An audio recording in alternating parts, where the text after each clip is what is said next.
बीना और चंदर आजादपुर मंडी में साफ सफाई और मेहनत मजदूरी करके अपना पेट पालते थे।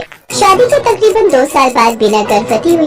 दोनों ही पति पत्नी इस बात से बहुत खुश थे और बेसब्री से नए मेहमान के आने का इंतजार कर रहे थे, लेकिन होने को शायद कुछ और मंजूर था। एक शाम जब दोनों काम से घर लौट रहे थे तो रास्ते में रेल पटरी क्रॉस करते वक्त चंदर का पैर पटरी में फंस गया।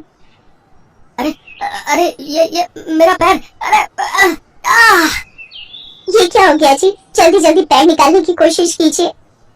कोशिश तो कर रहा हूँ बीना, लेकिन ये निकल ही नहीं रहा। बीना भी उसकी मदद करने की कोशिश करती है लेकिन उसका पैर बाहर नहीं निकल पाता। तभी उन्हें ट्रेन की आवाज आती है। जल्दी कीजिए जी, ट्रेन आ रही है। बीना, मुझे लगता है कि मेरा जाने का वक्त आ गया। तुम जाओ यहाँ से और अपना और मेरे बच्चे का ध्यान रखना। मुझे भागे को अपने बच्चे का मुंह देखे बिना ही इस दुनिया से जाना होगा। नहीं, ऐसा मत कहिए जी, मैं आपके बिना कैसे रह पाऊंगी? मैं भी आपके साथ इसी पटरी पर अपनी जान दे दूंगी।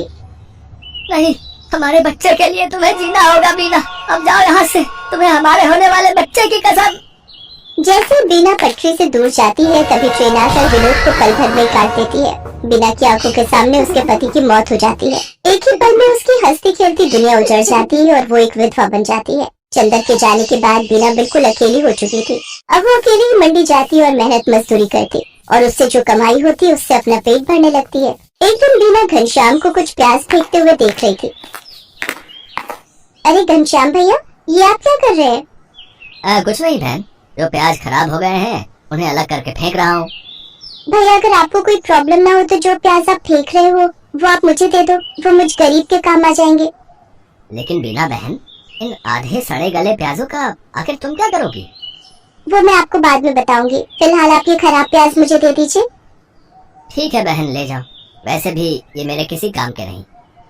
इसके बाद बीना उन खराब प्याजों को एक थैले में भर लेती है और शाम को अपने साथ घर ले आती है और उसमें से थोड़े ठीक प्याजों को अलग करके रख लेती है और जिनकी हालत ज्यादा ही खराब थी उन्हें अपने घर के बाहर बनी क्यारी में बो देती है। अगले दिन सुबह काम पर जाने से पहले बीना साफ छाटे हुए प्याजों को काट कर आटे में मिलाती है और साथ ही नमक, हरी मिर्च और अजवाइन डालकर उस आटे को गूंथ लेती है। खुद नाश्ता करके वो कुछ पराठे घनश्याम के लिए भी पैक करके ले जाती है।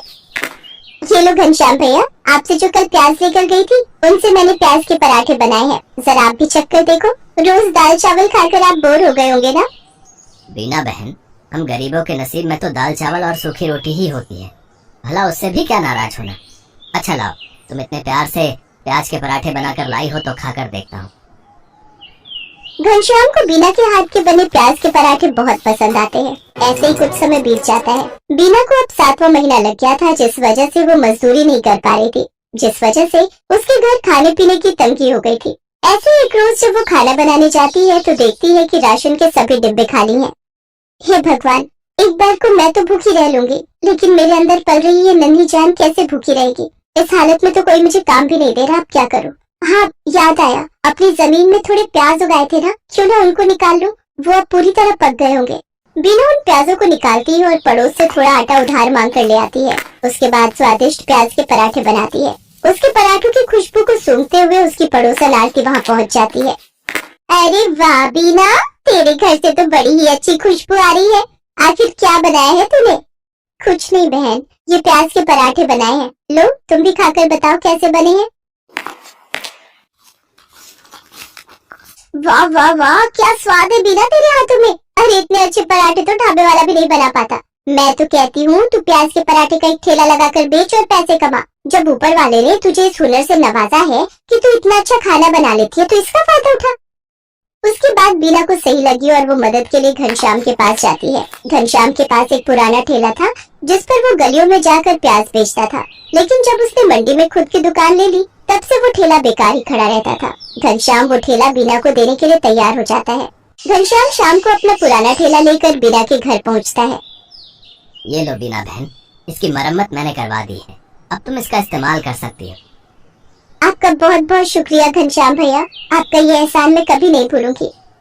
अगले दिन सुबह जल्दी उठकर बीना सारी तैयारी कर लेती है और मंडी में जाकर अपने प्याज के पराठों का ठेला लगा लेती है।